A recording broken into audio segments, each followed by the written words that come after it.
Guess who? It's Professor Herbie, and over my shoulder, there's Sherman. He's a little shy. He doesn't like to be on film a lot. You want to say goodbye so I can teach? Goodbye. So today I'm going to walk you through your last Google Sheets project. It is called Geo Data. You actually have been using this, you just didn't know what it was called.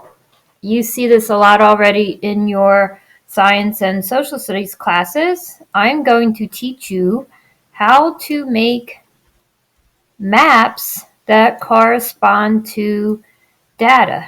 And you don't even have to know where these places are on the map. Google Sheets will do that for you. You simply highlight the cells that are green. This first set is called the 10 least populous states or districts. You're going to insert a chart. It will automatically give you a bar graph. Now, there's nothing wrong with a bar graph, but a bar graph is best for when you are comparing greater than, less than, which doesn't help your audience to understand what the data represents. So we're going to change it from a column graph. Going to scroll down to the bottom, pick a map. So right now that data is not appearing because it's a world map, and these are 10 states. So if you go under custom, change the geo data from world to the United States, and it'll populate for you. When you rest your mouse, you'll see the label. It'll tell you the name of the state, which you did not have to. Google Sheets knew that. You can change the colors. Now be very careful. You don't want colors that blend together. So without contrast, your audience gets confused. Let me show you what that would look like. Like if you just did shades of blue for everything, it's really hard to see the information on the map. So I like to pick, I honestly pick red and green because they're opposite of each other on the color wheel. The audience can see them clearly. You can change the background, but you don't want blue on this. That would not make sense for land. I'm just going to keep it kind of gray. Then you simply can squeeze that, shrink it, drop it. The next map is the 10 most populous world capitals. Do the same thing. Insert a chart. You've got your bar graphs. Again, nothing wrong with a bar graph. They're good for showing comparisons of greater than, less than, but it doesn't help your audience to understand where these places are located on a map. For this one, I'm going to go with the more advanced Geo Chart with markers. That's going to give you 10 circles. The circle for Beijing, China is the largest because that is the most populous state, the most populous city that's on this map. You can change the colors if you want to. Again, a combination of red and green usually stands out the most. You can also change the background color.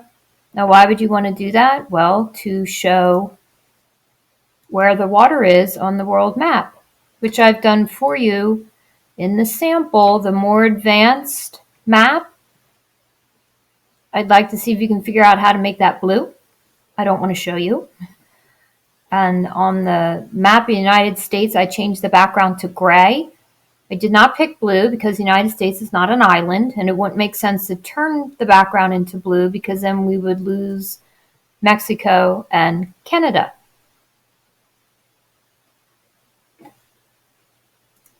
So why are we doing all this? Because as you become a little bit more advanced with your presentations, you might want to figure out how in a Google Slides project you can insert a chart that has already been made.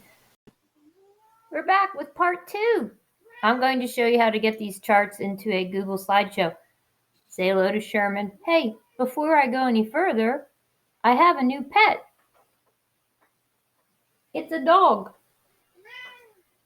I found it in the library the other day. I went to school to clean up the library and I found this dog.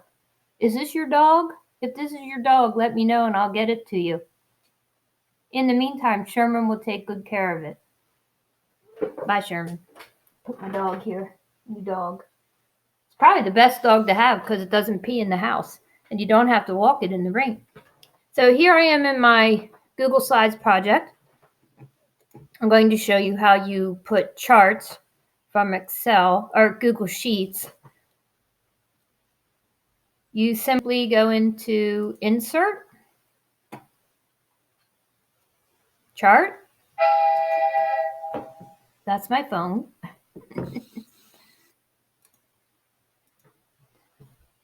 Select the chart you want to bring in. I'm going to link it to the spreadsheet. That way, in case if I change any of the data, it'll change with it. There you go. I can expand it, shrink it.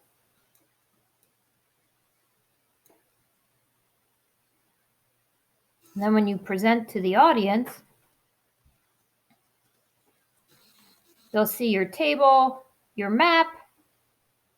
I did this one the other day. Does this look familiar? Our cookie data. So I could share this with my audience in a presentation. So that's why we're doing all this Google Slides stuff, because it'll help you to make presentations with your other classes. So you'll work on this project. This is the one that's due on Friday. It's making the different Geo Charts. You'll know which one to make. It's in the pink box. The sample is here. You can let me know if you have any questions. I hope you guys have a great week. Talk to you soon.